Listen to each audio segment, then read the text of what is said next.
Quando era bem menina, o pai dela era fã de histórias de ficção científica. Desde pequena, mergulhou no mundo de Isaac Asimov, Arthur Clarke e Carl Sagan. Histórias que misturavam fantasia com descobertas científicas. Hoje, ela é uma cientista de sucesso, mas para chegar a isso, superou desafios conhecidos pelas mulheres que fazem ciência no Brasil. Pois é, sobre a desigualdade de gênero na pesquisa científica e como superá-la, eu conversei com Natália Pasternak, microbiologista e presidente do Instituto Questão de Ciência. Em geral, a permanência na carreira científica para a mulher é muito mais complicada do que o homem. Então, a barreira ela não costuma estar na entrada, ela costuma estar na permanência e na progressão de carreira.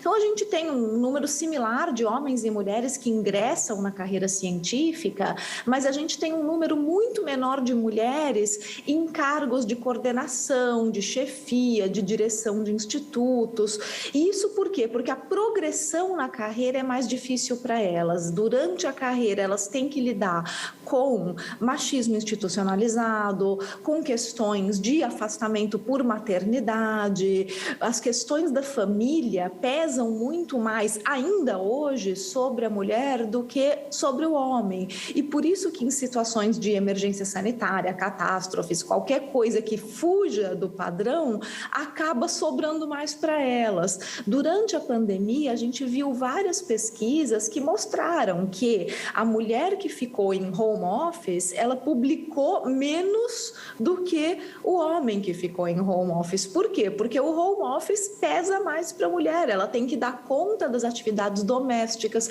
Se os filhos estão em casa, geralmente é ela que tem que dar conta de acompanhar a educação online das crianças, que não foi uma coisa fácil durante a pandemia.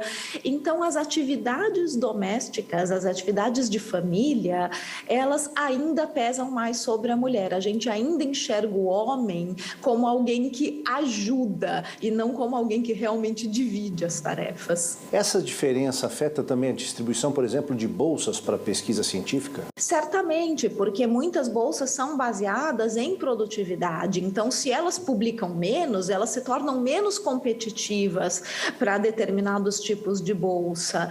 E isso é a mesma coisa que acontece em qualquer outro mercado de trabalho. A gente sabe que, no geral, no mercado de trabalho, as mulheres são prejudicadas muitas vezes por empregadores que não querem uma pessoa que ele sabe que vai sair para uma licença prolongada de maternidade, por exemplo. E a mesma coisa acontece na ciência. Então, se elas publicam menos, elas se tornam menos competitivas. A gente já mostrou na edição de hoje a importância de políticas e movimentos de incentivo às meninas, para que elas entrem para a área científica, mas só isso não basta, né?